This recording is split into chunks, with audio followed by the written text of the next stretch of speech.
Olá, tudo bem? Mais um prazer de poder falar com você. Que Deus o abençoe. Nós vamos dar o ensinamento do estudo de número 4. E o tema, o amor de Deus aos seus filhos. Você pega sua caneta, o seu lápis, o caderno para escrever depois, se ouvindo esse áudio, para questionar alguns algo que está. Você pega o livro, você que está com o livro em mão, na hora desse estudo, que Deus o abençoe, que dê-nos muita graça. E o tema do estudo de hoje é o amor de Deus aos seus filhos. Amém? Que está escrito no livro de 1 Timóteo, capítulo 1, o verso 15, que diz assim: esta é uma palavra fiel e digna de toda aceitação, que Cristo Jesus veio ao mundo para salvar os pecadores, dos quais eu sou o principal. Então ele quer dizer que ele é o principal, tu vai falando. Nós somos principais. Objetivo, porque o Senhor deu seu Filho unigênito para morrer por nós. O amor de Deus aos seus filhos. Entenda isso aqui, esse tema. O amor de Deus aos seus filhos. Ele é pai. E sabemos que o pai faz qualquer coisa pelo filho. Especialmente o amor de Deus, que é tremendo, é grande, é impossível, é incalculável.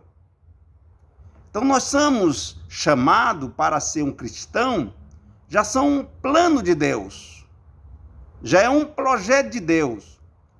Você que aceitou Jesus, está ansioso ou buscando aprender da palavra de Deus, Deus vai honrar você por esse ato. Deus vai te capacitar por esse ato. Porque ele morreu por nós e deu essa grande oportunidade, mesmo sendo pecador, ele deu a oportunidade de sermos salvos por causa do nome de Jesus e pelo preço que o seu filho amado Jesus pagou. Tá? Mas sempre falo, filho bons, tá? Porque tem um filho mau. Deus está falando dos seus filhos obedientes com ele. A palavra de fé, você que está com o livro aí, você pode observar e ler junto comigo esse texto. Porque Deus amou o mundo de tal maneira que deu seu Filho unigênito para que todo aquele que crê não pereça, mas tenha a vida eterna. Porque Deus enviou seu Filho ao mundo não para que condenasse o mundo, mas para que o mundo fosse salvo por ele. Ele colocou um preço grande, um alto preço, colocando o seu filho para morrer por nós. Então o valor é esse. O valor está obtido no sacrifício que seu filho Jesus Cristo fez por nós. É importante entender isso. Se nós, como nós estamos fazendo um curso para pastorear, para estar com as pessoas, para ajudar as pessoas, nós temos que entender que a parte principal de sermos líder ou pastor é com o objetivo de ganhar alma para ele, das que estão perdidas, dos que estão lançados fora. Onde não, mas nem todos serão salvos. Mas o Senhor Jesus morreu para salvar todos, não para condenar o mundo, porque ele não vai condenar o mundo. Observe, ele não vai condenar o mundo. A própria pessoa ele vai se condenar por si próprio. Como? Pelas ações, pela desobediência da palavra de Deus. Pela desobediência de não observar-se a palavra de Deus. Então, esse é o objetivo. Você que está com o livro ainda. Verso para aprimorar. O Senhor, teu Deus, está no meio de ti, poderoso para te salvar. Tá? O nosso objetivo de ser filho dele, com o objetivo de nos salvar. Ele se deleitará em ti com alegria. Calar-se-á por seu amor.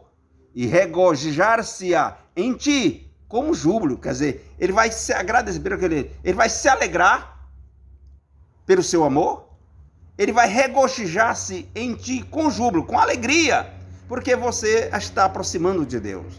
Você está buscando para fazer algo para Deus. Então, esse é o objetivo que Deus quer daquele filho obediente, aquele que crê nele, aquele que busca entendimento da palavra de Deus. Então é esse que é o filho amado do Senhor. Então, ele veio buscar esse povo. Olha bem o que ele diz. O Senhor falando, veio buscar um povo limpo separados e de boas obras. Não foi de obras más, de obras ruins, de boas obras. É isso que o Senhor quer de nós. Nós vemos no livro aí, você pode entender que tem reflexão do estudo. Você vai ler, vai tirar sua conclusão dessas reflexões do estudo. Tá? Que provavelmente nós devemos fazer, eu devo fazer 2 vídeos para falar sobre esse assunto. Tá? Reflexão do estudo, você vai analisar, vai estudar isso aí. Como eu disse, grande é este mistério. Digno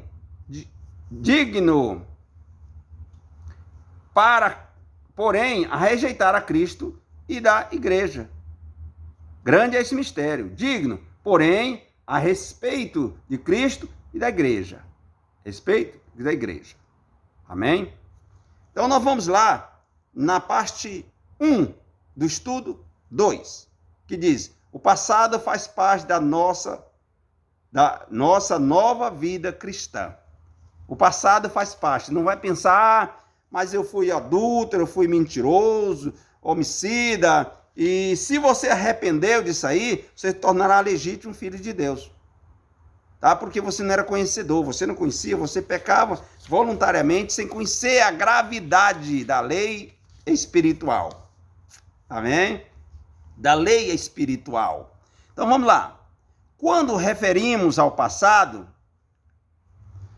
estamos de fato falando do primeiro estado do crente antes da aceitação a Cristo como seu legítimo Salvador.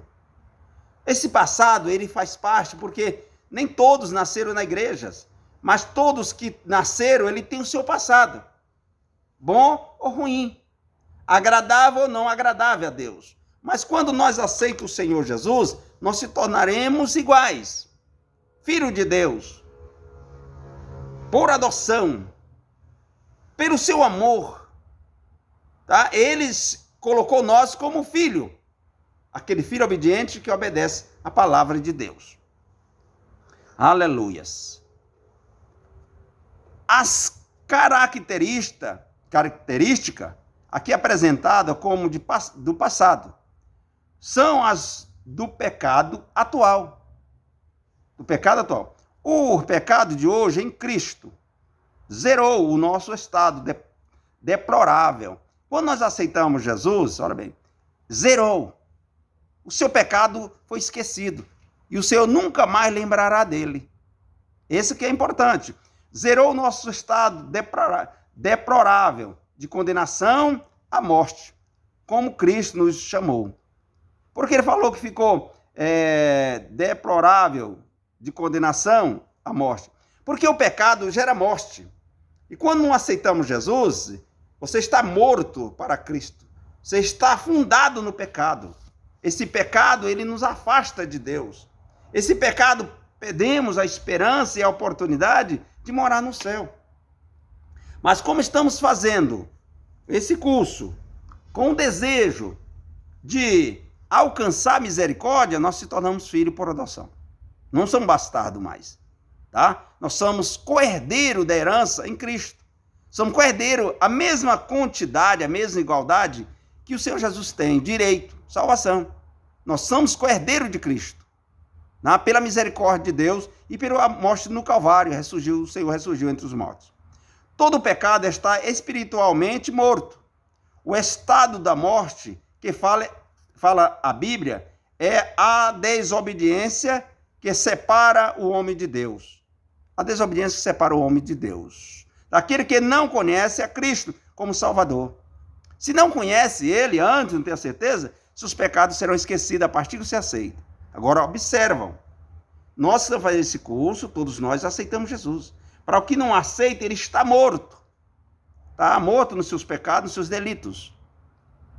Esse estado de morte espiritual. Ele está vivo, mas está morto espiritual. Ele não tem contexto. Ele não tem a oportunidade de ser salvo se ele morrer naquilo. Mas ressalta uma coisa. Se Deus te deu a oportunidade de aceitar ele, é o que você pode passar para os seus coordenados espirituais, os que vai ser discipulados, tu vai passar isso para ele que está morto espiritual, vivo, mas morto. Ainda não é filho de Deus. teve início no Jardim do Éden, desde o início, quando Adão e Eva pecaram, porque eles desobedeceram a Deus. Então ali gerou um pecado de quê? Da desobediência. Foi o que causou o pecado dele. Pela desobediência que veio a sua manifestação da decadência moral. Pelo pecado, ele se manifestou a sua desobediência e nisso se tornou decadência moral. Diante de Deus, não temos a verdade. Espiritual, natural, física e da humanidade. Ele teve a decadência moral, espiritual, na questão natural, física, da humanidade. O pecado separa o homem de Deus. Se não tivesse pecado, não estaria nem estudando isso aqui. Se não tivesse pecado, não tinha necessidade de nós estar estudando, porque todo mundo era iguais. Ninguém pecava, não tinha pecadinho, nem pecadão, não tinha nada. Então era gostoso, todo mundo de boa, né? Porque existia o pecado para dividir o justo e o injusto. Aí, depois disso aí, se tornou-se a lei. Por quê? A lei separa o homem de Deus. Porque quando nós pecamos, existe um pecado chamado disciplina. E quem é que mostra a disciplina? Qual maneira de ver uma disciplina? O pecado é através da lei. A lei condena, a lei é a claridade, é o ai, que a pessoa possa ver no que errou. Se não tem lei, não tem pecado. Não há restrições, não há questionamento, porque não existe lei. A lei é aquilo que mostra para nós o que é o certo e o que é o errado. Amém? Então é nesse objetivo que nós devemos aprender com o Senhor desta causa. É a parte 1 do 1, que diz assim, você pode olhar aí, andando segundo o curso do mundo, andando igual ao mundo. Diz aqui. Detalhes de ofensa que Deus não gosta. A ofensa fala do ultrajes. Toda graça imensurável. E agora, vamos observar aqui, e agora, afronta que o homem praticou contra Deus, tornando tamanho do favor divino, delitos, e pecou, errou. Transmite a ideia de que há algo punível e criminoso. Então só há condições de punir quando ele é criminoso. E essas coisas, como falamos aqui sobre o tema, o amor aos filhos de Deus, esses pecados, essas coisas, afastam o homem de Deus. E automaticamente, quando ele afasta de Deus, ele perece e já não é mais filho de Deus. Ele é filho da desobediência. Filho da desobediência. A palavra pecado, logo a seguir, na expressão indica um estado permanente do homem pecador. Fica permanentemente como um pecador. Não trata-se apenas do pecado individual, praticado, mas do pecado entranhado na natureza humana. Por natureza somos pecador. Por natureza. Que está escrito em Romanos capítulo 3, versículo 3, diz assim, porque todos pecaram e destruídos estão da glória de Deus. Porque o pecado da natureza humana está contaminada, entranhada dentro do homem. Então, o Romano, para escrevendo ao povo que em Romanos, pelo que, como por um homem entrou o pecado no mundo, e pelo pecado a morte, assim também a morte passou a todos os homens. Por isso que todos pecaram. Romanos 5 e 12 ainda. Todos nós somos pecadores. Como eu falei no livro anterior, todos pecam. E nós somos, eu falei no caso, que nós temos a santificação que separa o homem natural do homem espiritual. Se nós não santificarmos, não tem oportunidade de aproximar-se de Deus. Então, 2 do 1. As coisas pecaminosas, quais são? Aqui, a seguinte caminho mal. A palavra mundo, no original, refere-se à humanidade. Bem como as coisas pecaminosas, de acordo com o Evangelho de João, capítulo 15, 17. O curso deste mundo é conduzido conforme o pensamento do homem, que nos predomina, quem vive no pecado. Ainda hoje, o que induz ao pecado é o pensamento da época. Ah, na minha época era assim eu fazia tudo. Não. Então, esse pensamento da época. Em Colossenses 3, 7, 8, diz assim, observamos que em partes, para o servo de Deus, existe uma linha de pensamento, ideias corretas diante do Espírito Santo. Se nós observarmos, nós temos que ter uma linha correta, uma ordem correta, que ela seja diante do Espírito Santo, que seja de acordo com o Espírito Santo de Deus. Não existe nenhuma condições de sermos crente e não crer no Espírito Santo de Deus. Porque ele é o mover. Ele é algo importante para nós. Ele é algo que o Espírito Santo, como Consolador, vai nos abraçar estas causas. Então vamos crer como filho de Deus, nós precisamos estar livres do pecado. Não na lei, mas na graça. Sejam separados, conhecedor da palavra e da verdade. 3:1. A vontade da carne muda o pensamento cristão. A vontade da carne muda a vontade do cristão. E isso desagrada a Deus. Vamos ver aqui. A carne aqui não tem sentido físico, tá? Mas refere-se ao que ele representa na nova vida cotidiana. Fazer a vontade da carne significa dispor-se para satisfazer o pecado.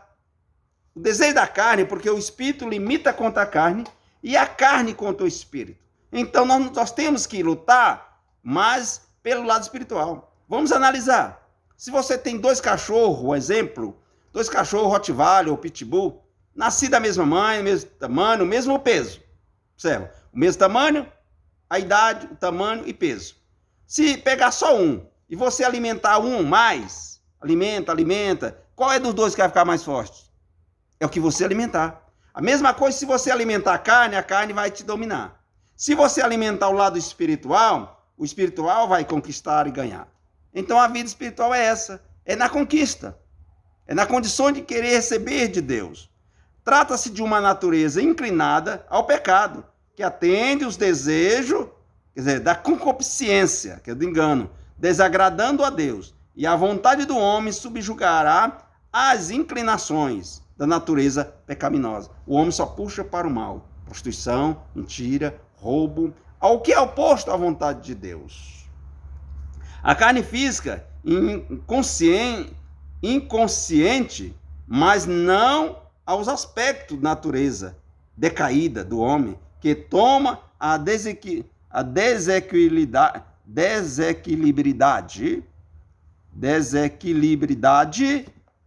para o desejo da carne.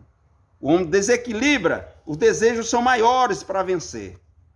Finalizando a última parte, 4:1, ainda na parte 1, tá? Que o livro que você tem aí é o livro Aprendendo a Ser Cristão, de número 1. E assim, quem não faz a vontade de Deus é filho de quê? Filho da ira. A ira vem o pecado, que é o nosso inimigo. Existem várias expressões parecidas da Bíblia, que tem a mesma ideia como filho.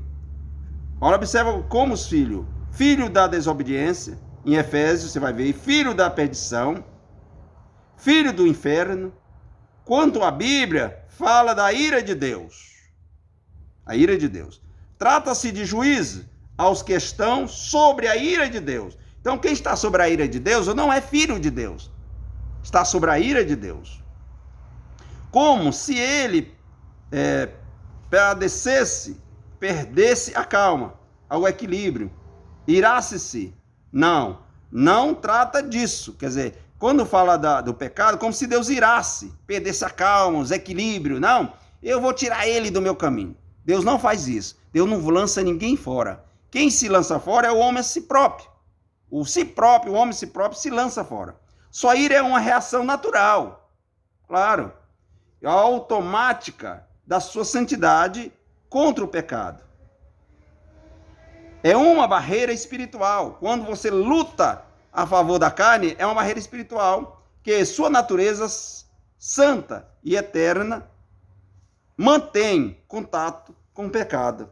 Nós estamos aqui, mas não podemos ter o contato direto com o pecado. Devemos destituir das nossas vidas, ou tirar das nossas vidas, o mau pensamento.